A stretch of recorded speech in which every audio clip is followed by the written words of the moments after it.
નમસ્કાર મિત્રો, સ્વાગત છે તમારું વિડીયોમાં। તમે જોઈ રહ્યા છો દેશ, દુનિયા અને ગુજરાતના તાજા સમાચાર।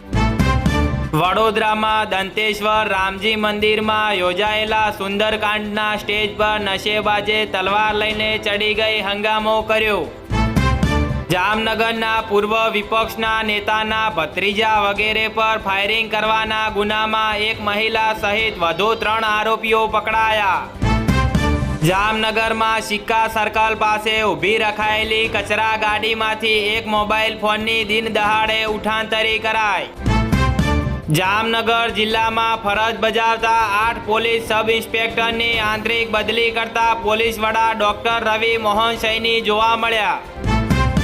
લાલપુર નજીક મેઘપરામાં ગાડી ધીમે ચલાવવા બાબતે ઠપકો આપતા યુવક પર પાઇપ અને લાકડી વડે જીવલેણ હુમલો થયો। 2 સામે ફરિયાદ નોંધાઈ। જામનગરમાં 2 પક્ષ વચ્ચે ગાળાગાળી બાદ ઉગ્ર ઝઘડો થયો। એક યુવાન પર લાકડી, છરી અને ઈંટથી હુમલો કરાતા 3 સામે ગુનો નોંધાયો।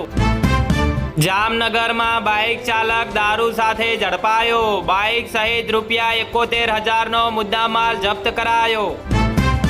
જામનગરની જિલ્લા જેલ ફરીથી ચર્ચાના એરણે। જેલની તપાસ દરમિયાન એક મોબાઈલ ફોન મળી આવતા પોલીસે ગુનો નોંધ્યો। જામનગરમાં 2 પાડોશીઓ વચ્ચેનો ઝઘડો ઉગ્ર બન્યો। એક મહિલા અને તેની પુત્રી પર હુમલો, 4 સામે ગુનો નોંધાયો।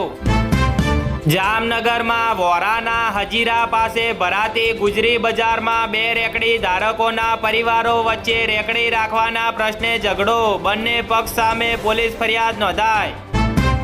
વડોદરામાં 1 ડે 1 રોડ હેઠળ ખોડિયારનગરથી માણેક પાર્ક અને વોર્ડ નંબર 2 ચાણક્યપુરીના હંગામી દબાણોનો સફાયો કરાયો। વડોદરામાં ડભોઈ રિંગ રોડના ગાગરેટિયા વિસ્તારની ખુલ્લી કાંચથી સ્થાનિકો ત્રાહિમામ બન્યા। વડોદરાના પ્રતાપનગર પાલિકાનું રેતી ભરેલું ટ્રેક્ટર અચાનક પડેલા ભૂવામાં ફસાયું।